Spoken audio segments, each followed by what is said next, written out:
Margot and Warren, that grand jury filed this indictment about a week ago. Logan is looking at an additional 2 felony charges. Ferreira is facing 5 new felony charges, which include alleged sex crimes. About a year after filing a long list of felony charges against Visalia police officers Brian Ferreira and Shane Logan, the Tulare County District Attorney's Office decided to take a different approach in the case.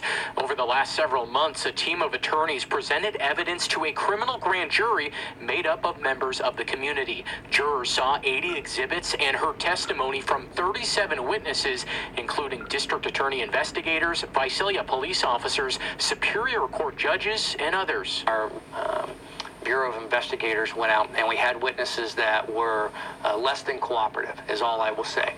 The grand jury process allows us to compel their testimony, sworn testimony, in court in front of the jurors, and it's a very effective tool. Last week, the grand jury returned an indictment against the officers, which includes the same charges from the DA's original complaint: filing a false report, conspiracy to commit a crime, and perjury, charges that relate to allegations that the officers lied about controlled drug buys that never happened. But there are new charges, too.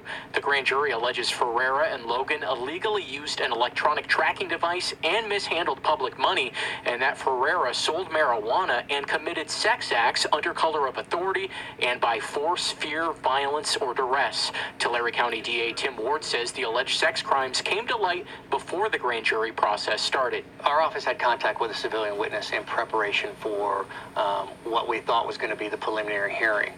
And during that time, more information was obtained.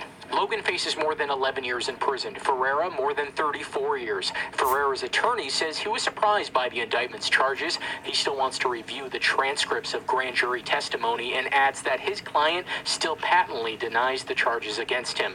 Logan's attorney says he'd also like to see the transcripts and that his client vehemently denies the charges.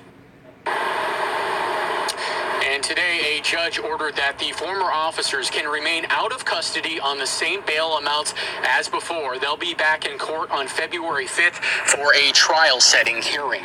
Live in Visalia tonight, Brian Johnson, ABC 30.